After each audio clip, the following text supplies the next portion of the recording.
You ever noticed how you've become maybe a little more introverted over the years? I mean, maybe you find yourself totally content spending days on your own, even if you used to be the person who was always out and about. It's a strange feeling, right? Especially when you think about it. We are living in the most connected time in all of human history, and that's the big mystery we're going to dig into today. This statement it really hits home, doesn't it? It's the paradox so many of us are living right now. We've got thousands of friends, followers, an endless stream of content to scroll through, but at the same time, this deep sense of isolation just seems to be growing. So, what is actually going on here?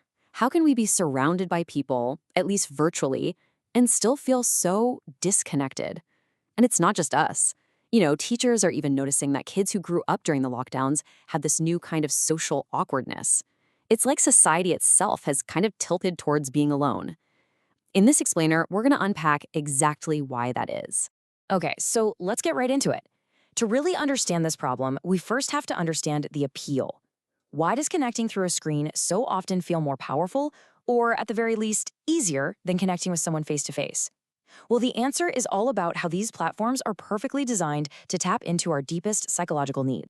Now, what's so interesting about this breakdown is how it frames risk versus safety. See, real-life connection, it requires us to be vulnerable. There's the risk of those awkward silences, of being misunderstood, or even being outright rejected.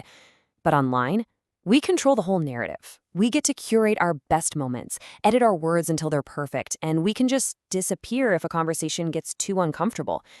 It gives us what you could call controlled intimacy. It's the feeling of connection, but without any of the genuine risk. And then there's what's happening in our brains. Social media creates this incredibly powerful neurological loop. You post something, you get validation through likes and comments, and your brain gets a little hit of dopamine, that feel-good chemical. That hit gives you a moment of emotional relief, which reinforces the behavior. Your nervous system literally learns to connect being noticed online with feeling good, even if that feeling only lasts for a second. Think about it. Real relationships are slow. They take time, a ton of emotional labor, and the messy, difficult work of repairing things when they break. In our super fast-paced, overstimulated world, our minds are naturally going to drift towards whatever feels more efficient. And social media, it offers instant access and immediate responses with almost zero effort. It's really the fast food of social connection. It fills a need quickly, but it's not exactly nourishing. And this right here is such a crucial point. The algorithms are literally designed to show us content that mirrors what we already think and feel. This creates this powerful illusion of being understood, this feeling of, wow, someone out there really gets me. It's called mirrored resonance, and it feels good, it feels validating, but it's not quite the real thing. And this just illustrates the difference perfectly. That feeling of being understood by your feed is a world away from being truly emotionally held by another person. Someone who can actually sit with you in your joy or in your pain. The tricky part is, our nervous system can't always tell the difference at first, but eventually, the emptiness of that imitation, it starts to become really clear. So here we are at the very heart of the paradox. Online interactions are like a temporary balm for loneliness. They can soothe that ache for a moment, but they don't actually satisfy our deep, evolved human need for embodied presence. That real feeling of being physically and emotionally connected to another person in the same room. So what makes that real-life presence so powerful anyway? A lot of us get to this point, right? Where we realize we're communicating constantly but feeling emotionally invisible. And this isn't an accident. It's because we're missing a key biological ingredient that only real-life interaction can give us. Our brains are literally wired for something called co-regulation. It's the way our nervous systems actually calm down and stabilize just by being in the physical presence of another calm person.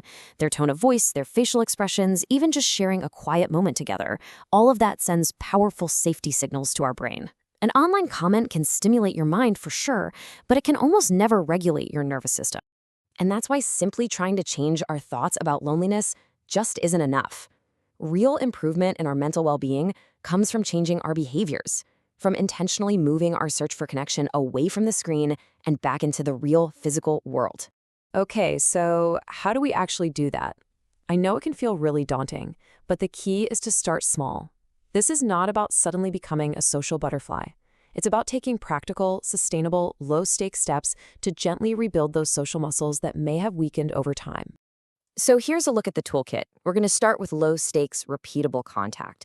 Think a weekly walk or always chatting with the same barista. Then you can let a shared activity carry the weight of the connection, which takes a lot of the pressure off the conversation itself. You can practice emotional honesty, but in tiny doses, just being real in small ways. You can even literally schedule human time into your calendar, just like a meeting. And most importantly, we have to allow connection to be imperfect and slow, and really understand that feeling a little social discomfort is not the same thing as being in danger. Let's dig into that last idea a little deeper because honestly, it's one of the biggest hurdles for all of us. The goal here isn't to be perfect or smooth. It's all about taking those first kind of clumsy, imperfect steps and just being okay with the awkwardness that might come along with it. And listen, this is so important. We're not aiming for instant confidence. That's way too much pressure. We're aiming for tolerance.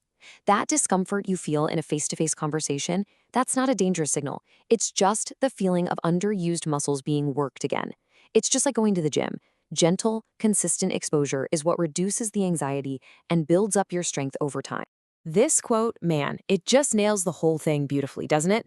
Social media is fantastic for broadcasting, for being seen, for being noticed, but real life connection, with all of its messiness and imperfections, meets a much deeper, more fundamental human need: the need to be truly held, supported, and felt. And that leaves us with this final thought. The solution to loneliness isn't necessarily getting a longer friends list or having more followers. It's about cultivating more presence, both within yourself and with the people who are right there in front of you. Every small step you take toward that real embodied connection, well, that's a profoundly protective act for your own mental health.